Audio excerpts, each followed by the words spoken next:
He was the town's most respected sheriff, a man of faith, family, and law. But one envelope changed everything. It revealed that none of his 4 children were biologically his. They were his father's. And within 24 hours, his wife was dead. This is the story of betrayal so deep, it turned a lawman into a killer. In the heart of Trinity Hill, Texas, a quiet, sun-soaked town where folks still wave at each other from porches and gossip travels faster than the local paper, Sheriff Franklin Harris was nothing short of a local legend. 58 years old, tall, broad-shouldered, with silver dusting the edges of his thick black hair, Frank was the kind of man people trusted. He never raised his voice unless he had to, and when he walked into a room, people listened. For nearly 3 decades, he had served the town as deputy, then captain, and finally sheriff. To most, he was the embodiment of honor, discipline, and old-fashioned Southern values. He lived on Sycamore Lane, just 5 blocks from the courthouse, in a modest but well-kept 2-story brick house. There, he built a life with his wife of 26 years, Linda, high school sweetheart, homemaker, and the woman everyone said had a smile that could calm storm. Together, they raised 4 children. Caleb, 21, a student at Texas A&M. Mason, 18, a high school senior who played quarterback for the Trinity Hawks. Layla, 15, quiet and bookish with dreams of becoming a veterinarian. And little Zoe, just 12, the baby of the family who still clung to her dad's arm when watching scary movies. Neighbors often called them the picture-perfect family. Barbecues in the backyard, Christmas lights synchronized to music, Easter egg hunts that drew half the block. It all looked just right. Frank's father, Vernon Harris, lived a few miles away in a tidy ranch-style home. Though in his late 70s, Vernon was sharp, upright, and still mowed his own lawn. A former Marine and Korean War vet, he'd always been tough but fair. Frank idolized him growing up. He even became a cop because Vernon said, "A man should protect his town like he protects his home." Sunday dinners were a tradition. Roast beef, sweet tea, mashed potatoes, and Vernon sitting at the head of the table with a glass of whiskey, telling old war stories while the kids listened wide-eyed. To outsiders, the Harris family wasn't just respected, they were revered. But beneath the surface of it all, something was beginning to shift. It started small, unnoticeable, a seed of doubt that took root in the back of Frank's mind and refused to let go. One afternoon in early April, Frank stood in the kitchen watching Mason lift weights out back. The boy was tall, lean, light-skinned, with bright hazel eyes and sandy brown curls that no one in the family shared. Linda always said he got it from her grandfather. Frank believed her, or at least he used to. Over dinner that night, he caught himself staring, not just at Mason, but at all 4 kids.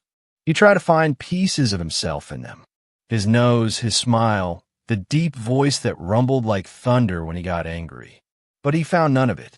The more he looked, the more he realized something that chilled him to the bone. Not one of them resembled him at all. He tried brushing off, told himself he was being paranoid. After all, genetics could be funny, and Linda had always been faithful, loyal. He'd never once caught her in a lie. Still, a quiet unease began to fester inside him. That same week, something else happened that he couldn't ignore. Caleb called from college. He'd gotten sick and needed to be tested for a bone marrow issue. Frank and Linda drove up to the hospital to be checked as possible donors.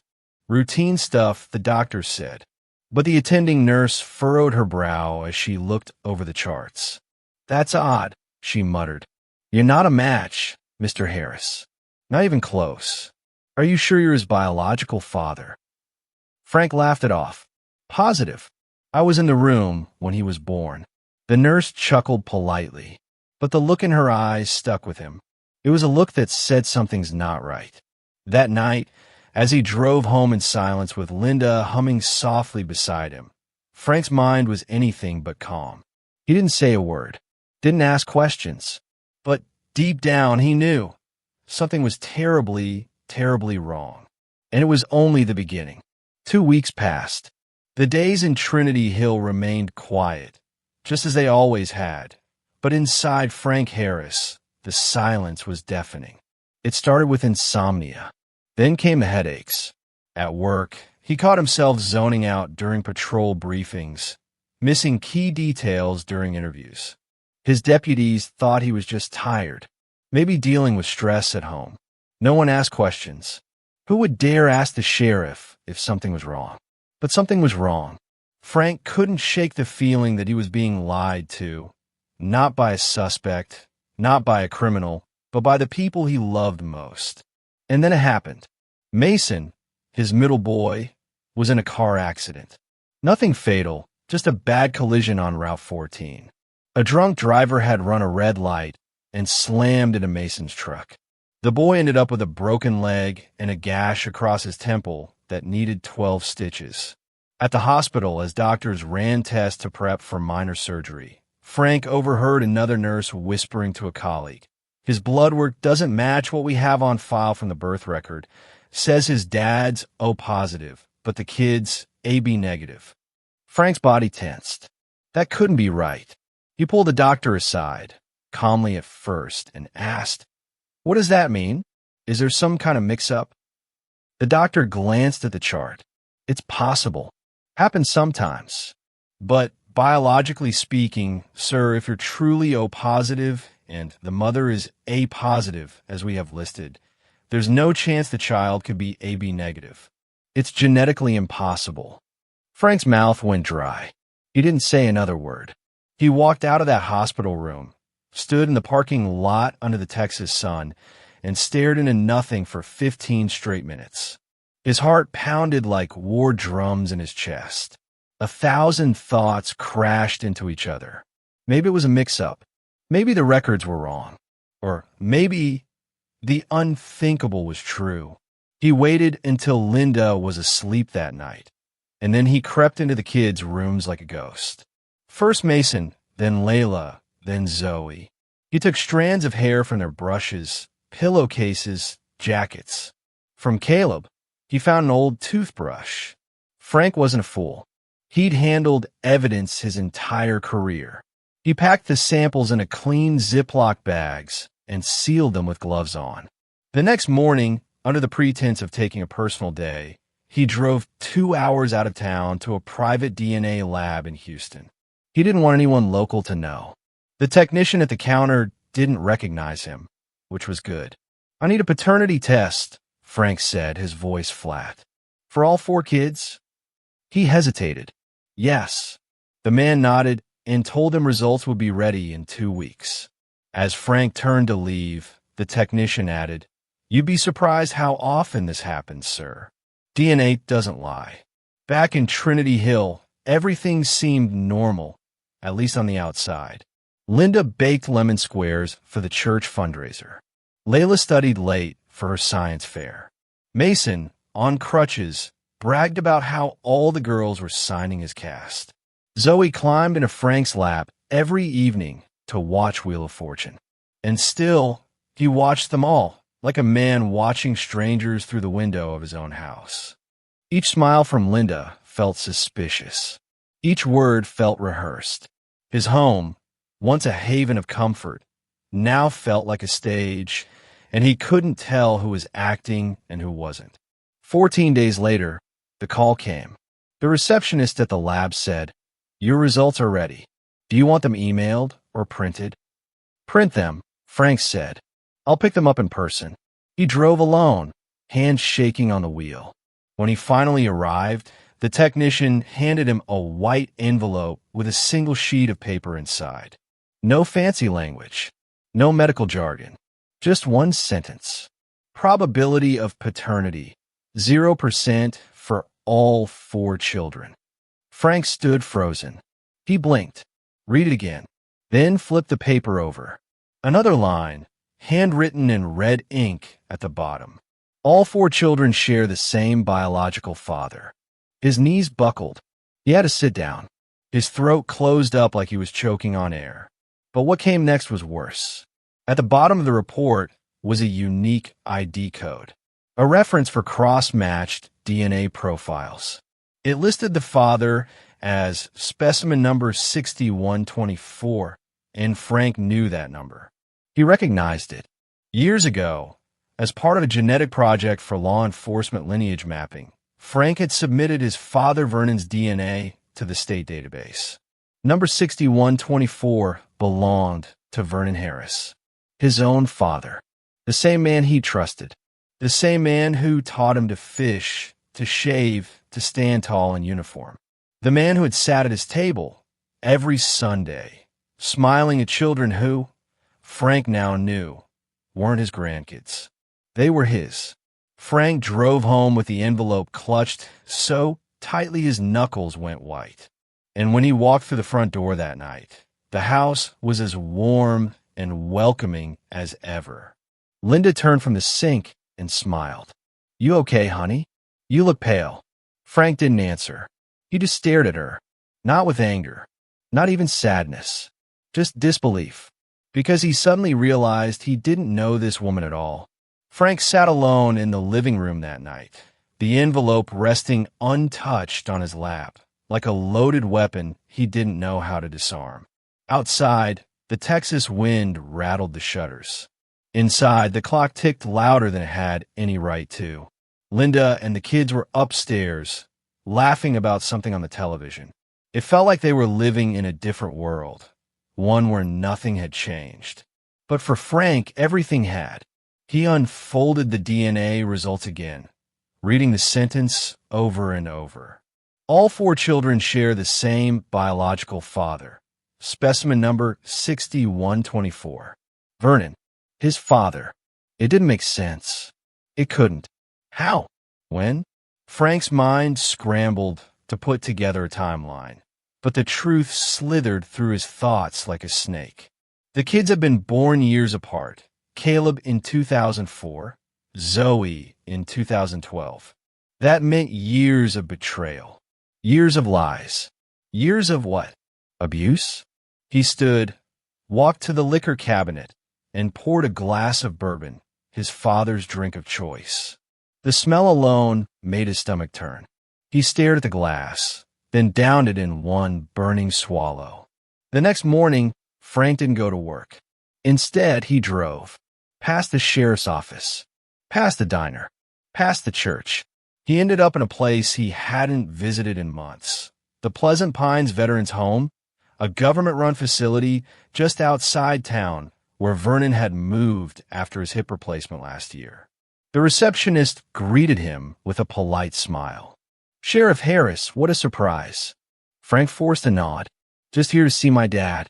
Room 312. Frank knocked, then stepped inside. Vernon was sitting by the window, a blanket across his lap, watching pigeons fight over breadcrumbs. "Frankie," he said without turning, "you're up early." Frank closed the door behind him and stood in silence for a moment, just staring at the man who'd raised him, a man who used to seem 10 feet tall. Now, Vernon looked small, soft around the edges, fragile, but Frank knew better. "You remember when I was 9 and broke the neighbor's window?" Frank said flatly. Vernon chuckled. "With that old baseball bat. I made you walk over and apologize." Frank nodded slowly. "You always said a man owns up to what he does." Vernon finally turned, his eyes narrowing. "Something on your mind, son?" Frank took out the DNA envelope and tossed it onto the small table near the window. It landed with a thud. Vernon didn't touch it. He glanced at it, then looked back at Frank. His face didn't show surprise. Not guilt, not shame, just something colder, like amusement. "I see you've been digging," Vernon said softly. Frank's breath caught. His heart pounded in his ears. "I wanted to believe it was a mistake," he said. "That maybe Linda, I don't know, cheated. Once, maybe twice. But all four kids." Vernon leaned back, folding his hands on his belly. "You always were slow to catch on." Frank's jaw clenched. "Why?" he demanded. "Why would you do that to me? To her?" Vernon looked out the window again. Because I could. A long silence followed. Frank took a step forward. You raped my wife. No, Vernon said simply. She never said no. Frank's vision blurred. She was married to me. She was scared of you. She was weak, Vernon hissed. You don't know the first thing about what makes a woman loyal. Frank's fist clenched so tight his knuckles cracked. He wanted to lunge across the room, wanted to put his father through that window. But Vernon just smirked. I built this family, he said. Every damn one of those kids came from me. You were just a placeholder. Frank stepped back, trembling. He turned and walked out the door without another word. As he reached the parking lot, he felt like he was going to vomit. His stomach twisted with rage, shame, humiliation. The man he had admired, honored, protected, had stolen everything from him and had done so while looking him in the eyes, year after year. He didn't remember driving home, only that the steering wheel was slick with sweat when he pulled into the driveway. Linda was in the kitchen, folding laundry. She looked up and smiled. Everything okay, honey? Frank didn't answer. He walked past her, climbed the stairs, and locked himself in the bathroom. He stared into the mirror for a long time. The man staring back didn't look like a sheriff. He looked like a stranger. His voice echoed in his mind, words Vernon had once said when Frank was a boy. There are two kinds of men in this world, Frankie. Those who control their lives, and those who let life control them. Frank suddenly realized he'd been the second kind all his life, and that was about to change. Frank didn't sleep that night. He sat at the edge of the bed, staring at the wall while Linda breathed softly beside him. The moonlight spilled through the curtains, casting a silver hue on the bedroom floor. The same room where they'd shared 2 decades of marriage. The same room where she had carried children that weren't his. He watched her chest rise and fall, and something inside him cracked. Just after dawn, he stood and walked to the kitchen. He made a pot of black coffee and waited. At 6:43 a.m., Linda came downstairs, her robe tied loosely, still rubbing sleep from her eyes. "Mornin', baby," she said softly, yawning. "You been up all night?" Frank didn't answer. He slid the envelope across the table. Linda paused mid-step. "What's this?" "Open it." She hesitated. Her fingers trembled as she unfolded the sheet of paper. The moment her eyes reached the bottom of the page, her face drained of color. She sank into the nearest chair like her legs couldn't hold her. Frank stared at her, expressionless. "I know everything." Tears welled instantly in Linda's eyes. She tried to speak, but her lips trembled instead. Frank's voice was low, but sharp. "Tell me. Don't lie." Linda pressed both hands against her face and began to sob. For nearly a minute, she cried without words. Then finally, in a voice so broken it barely reached his ears, she whispered, "I didn't want it. I didn't want any of it." Frank's fists clenched. "How long?" Linda couldn't look at him. "Since before Caleb was born." He inhaled sharply. She continued, choking on every word. "Your father, Vernon, he threatened me. The first time was when you were away for training. He said if I told anyone, he'd ruin your life. That nobody would believe me. That he'd make sure you lost everything." Frank leaned over the table. "And you let him? For 20 years? You let that monster use you? And you let me raise his kids?" Linda sobbed harder. "I tried to stop it. I tried to leave once. But he said he'd kill you. Said he'd tell the sheriff's office I was unstable, a cheater, that I'd lose the kids. I was scared, Frank." Frank slammed his hand on the table. "You should have told me." "I couldn't," she shouted, finally meeting his eyes. "You worshipped him. You wouldn't have believed me." Silence. Frank felt like he was drowning. His whole body shook, not from anger, but from betrayal. Not just by his father, but by her. The woman he shared a life with. The woman who carried his name. I look those kids in the eyes every day and love them, he whispered. I gave them everything. My name, my time, my soul, and they were his. Linda crawled toward him, hands clasped together, tears soaking her cheeks. They are yours, Frank, she cried. In every way that matters.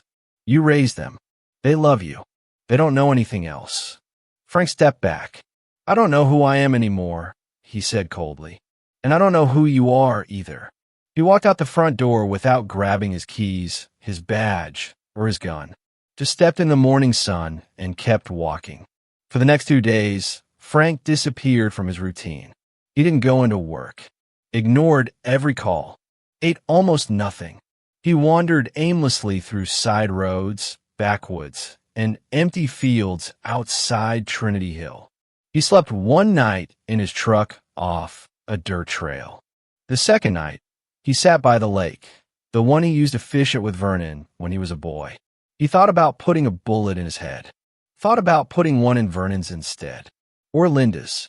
Or both.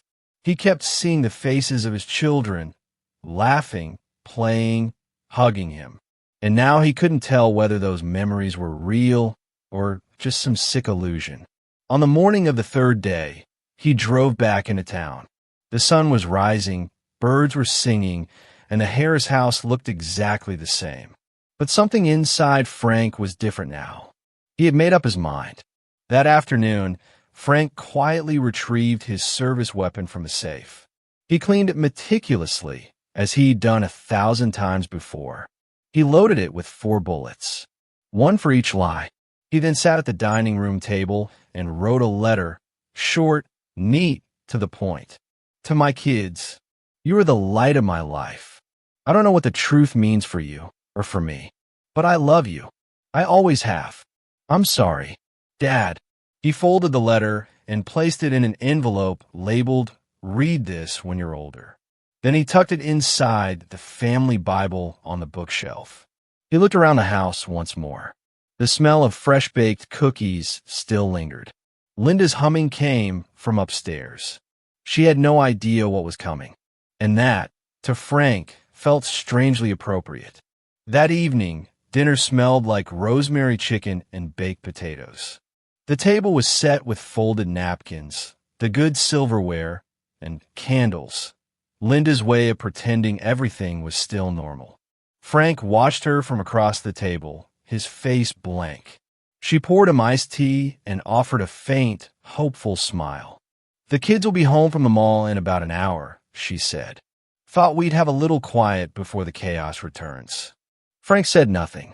He cut his chicken slowly, chewing with mechanical detachment. Each bite tasted like ash. Linda tried to fill the silence. Layla's working on a poem for English. She wants to read it to you. Said it's about heroes. Frank let out a quiet breath through his nose. Heroes. What a cruel word. He looked around the house at the photos on the wall. Family vacations, birthday parties, football games. His arm around Mason at the county fair. Zoe in his lap as he read bedtime stories. Linda smiling in every single picture, the perfect wife. But now, every image felt contaminated, tainted by lies, by secrets that had slowly corroded his soul. After dinner, Frank stood up, walked into the garage, and opened his old military footlocker.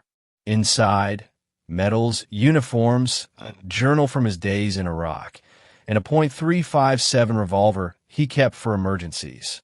He cleaned it with quiet precision. No rush.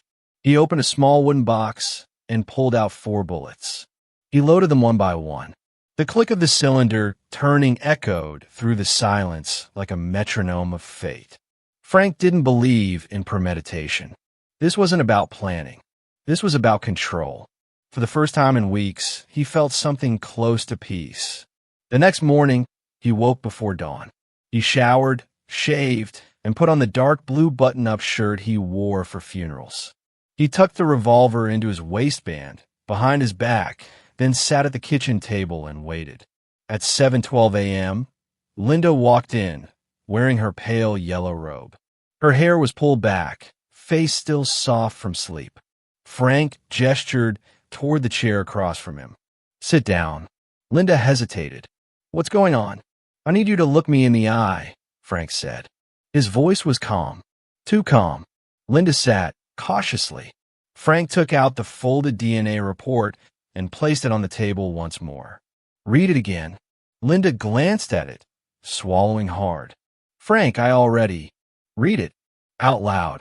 She obeyed, voice shaking. Frank listened, eyes fixed on her face. No interruptions. No emotion.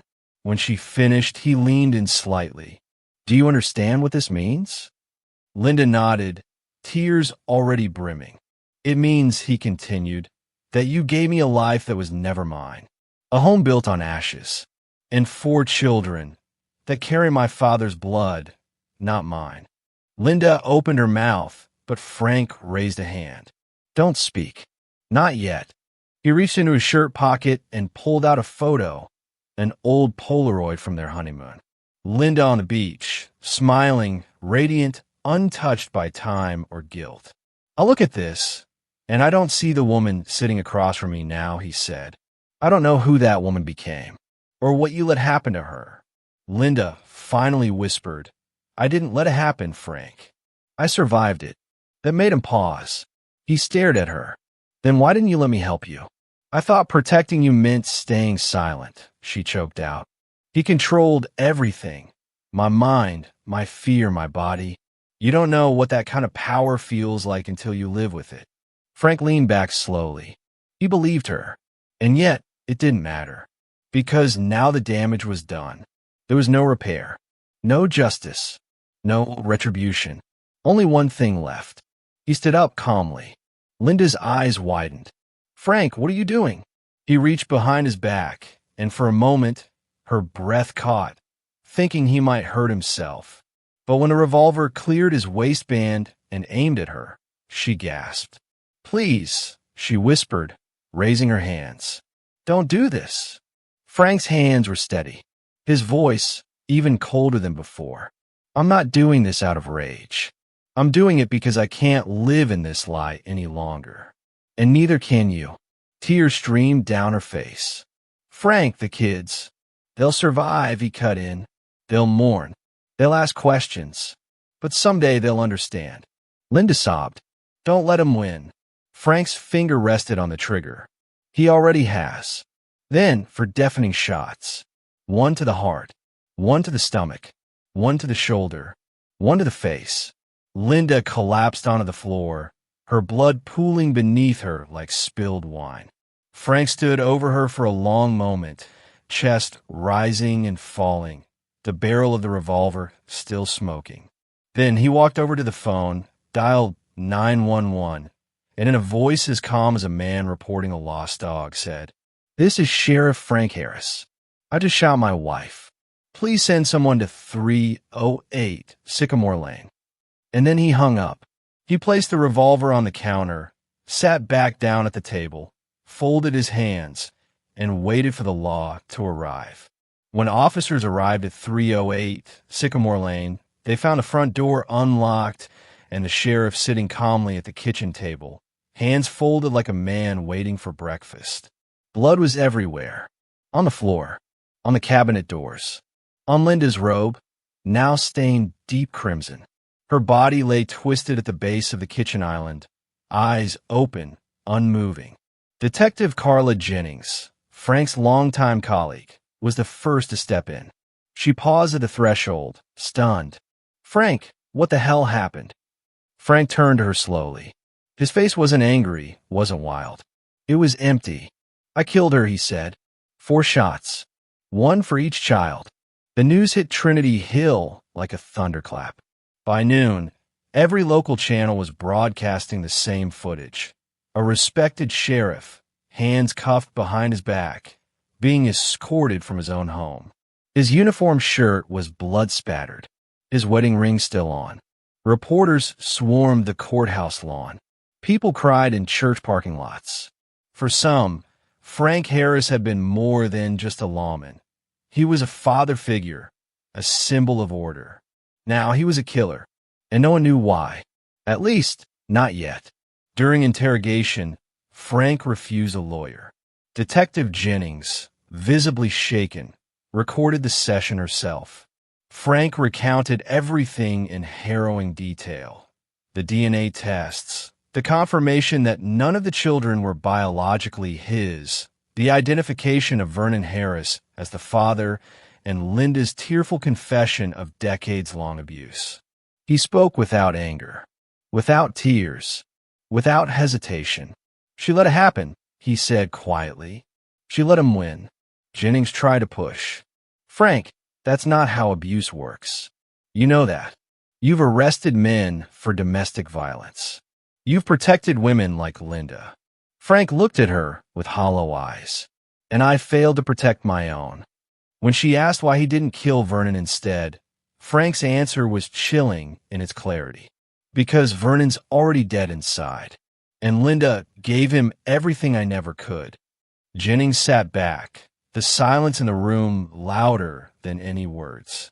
The prosecution charged Frank Harris with second-degree murder, arguing premeditation, but also acknowledging emotional distress.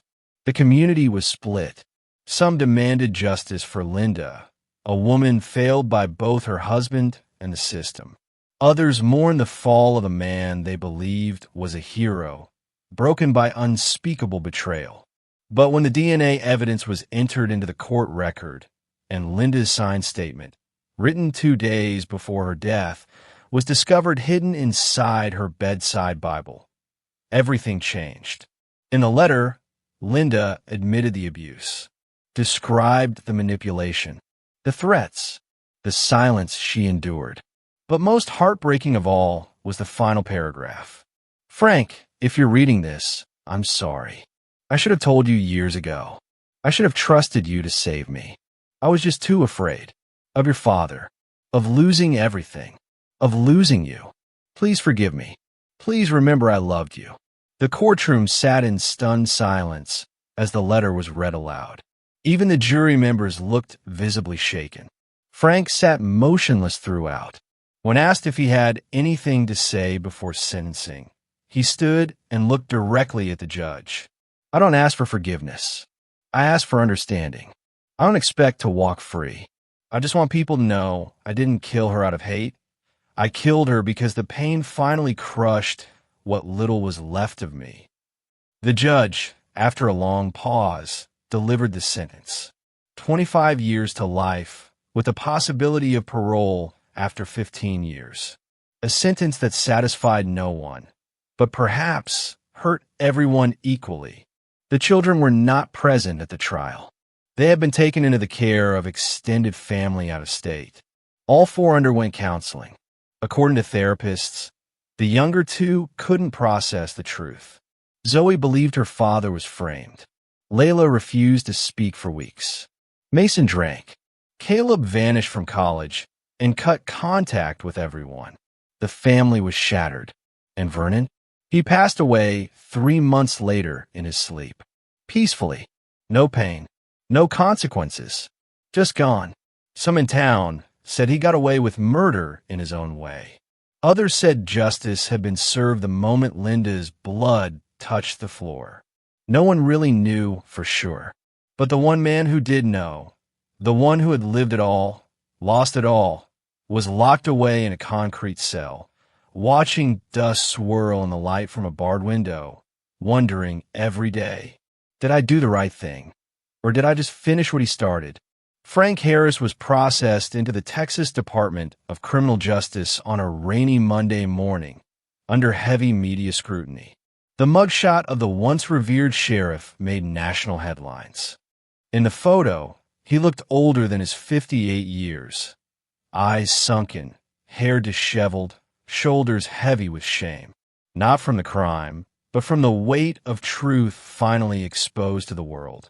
They housed him at a medium-security prison in Huntsville, separate from the general population due to his former law enforcement status.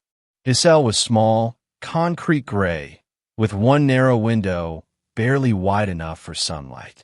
There were no family photos, no letters from home, only silence.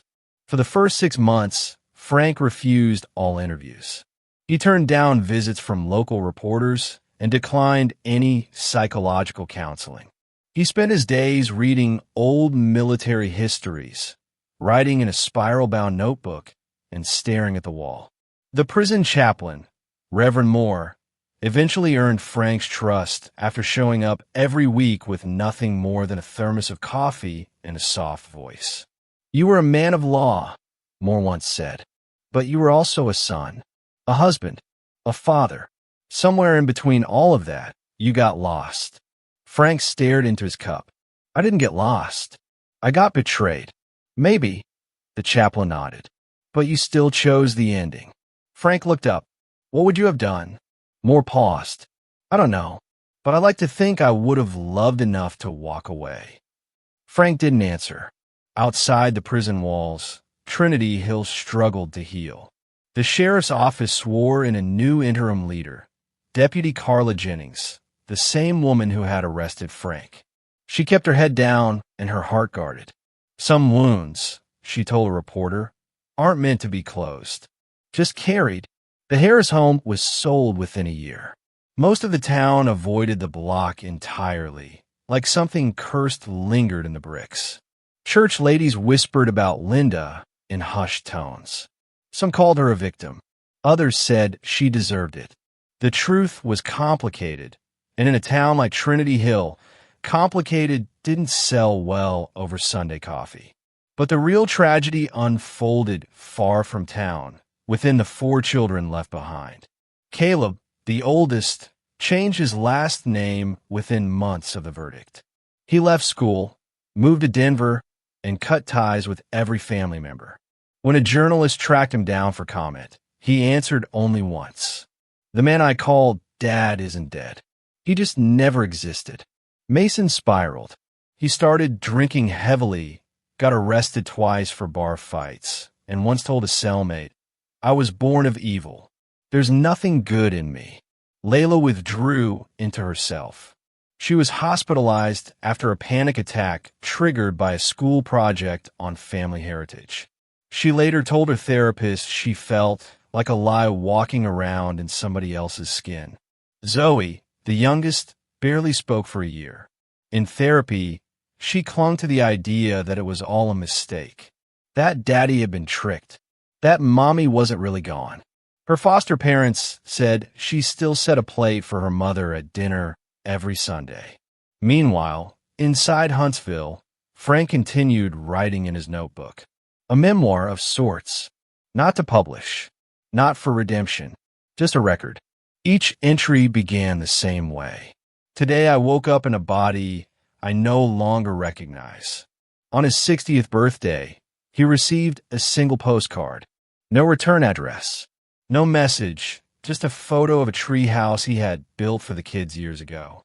He kept it in his Bible, folded between the book of Ecclesiastes and Revelation. "Meaningless," he muttered one night, staring at the ceiling. All of it, just wind chasing wind.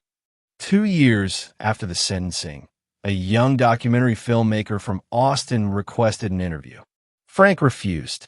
When she sent a letter saying she wasn't interested in the crime, but the man, he reconsidered. The interview took place in a cold meeting room under flickering fluorescent lights. Her final question was simple. If you could go back to the moment you found out the truth about the kids, about your father, what would you do differently? Frank looked into the camera, his face expressionless. "I would have packed a bag, taken the kids, and disappeared. I would have told them I love them no matter what. That blood doesn't define you. And that evil doesn't live in DNA. It lives in silence." He paused. "But I didn't do that." A long silence filled the room. "I let the past decide the future. And now here we are." The documentary was never aired publicly, but a private clip surfaced years later on a crime podcast. It became infamous because in it, the host posed a chilling final thought. Was Frank Harris a murderer seeking justice, or a father crushed by truth he was never meant to know? There was no answer, just echoes. Spring returned to Trinity Hill, but it didn't bring healing. The town square still held its annual flower festival. The church still rang its Sunday bells. Kids still played ball in front yards. But something had shifted quietly, permanently, like a scar beneath the skin that never quite fades, no matter how much time passes. At the center of that silence stood a forgotten grave. Linda Marie Harris, beloved mother, taken too soon. 1970 to 2025. No mention of wife. No mention of how she died. Just two fresh flowers, always white lilies, delivered every second Tuesday of a month. No one knew who left them. Some said it was Carla Jennings. Others believed it was Zoe, now 13, still trying to make sense of a world that stole both her parents before she had the words to ask why. Frank remained in prison. He declined parole after his 15th year, citing in a short statement, "I built my life on false foundations. Let it crumble where it stands." He never spoke to the public again, not even when Vernon Harris was posthumously accused by another woman, an old neighbor who came forward after watching the documentary. She claimed Vernon assaulted her in 1993, but she was too afraid to speak. Her testimony stirred outrage, but by then, the villain was long buried, the damage long done. Vernon's legacy, military medals, commendations, community honors, was quietly stripped. His name removed from the local VFW hall. His portrait taken down from the sheriff's office. As for the children, Caleb, now in his 30s, worked as a paramedic in Colorado. He changed his last name to Miller. Never married. Never spoke publicly about his parents. But once, on a radio interview about trauma and resilience, he said, "What you survived doesn't make you whole. It just proves you're still here." Mason did 2 stints in rehab before finally cleaning up. He became a high school football coach in Louisiana under a different identity. Some said he never smiled. Layla went to college on a scholarship for creative writing. Her first published book was a poetry collection called The House We Burned to Stay Warm. In the dedication, she wrote, "For the man who raised me, I still remember your laugh." And Zoe? Zoe wrote letters to her father every birthday, every Christmas, every Father's Day. She never got a reply. But on her 18th birthday, a box arrived. Inside was a stack of letters, one for each year of her life, all in her father's handwriting, all unopened. She read them sitting on the floor of her tiny apartment, crying through every word. The last one ended simply, "Asterisk, you were always mine, even if not by blood. Love, Dad." Asterisk. Frank Harris died in his sleep at the age of 76. Natural causes. No funeral was held. No obituary printed. His ashes were sent to the county with no forwarding instructions. No one claimed them, except one. Zoe, now a grown woman, drove to Huntsville and retrieved the urn. She took it to a lake just outside Trinity Hill, the same lake where Frank used to take her fishing, the same lake where, decades earlier, he sat alone with a loaded gun and chose not to pull the trigger on himself. She stood there quietly, the wind soft, the water still. Then she opened the urn and let the ashes scatter into the breeze. As they drifted away, she whispered through tears, "I forgive you." And just like that, for the first time in over 20 years, the story of Frank Harris ended. Not in violence, not in shame, but in something closer to peace. If this story moved you, shocked you, or simply made you reflect on how fragile trust can be, don't forget to like this video, share it with someone who needs to hear it, and subscribe to our channel. We bring you real, powerful, and heartbreaking true crime stories every single day. Your support helps us keep these stories alive and never forgotten.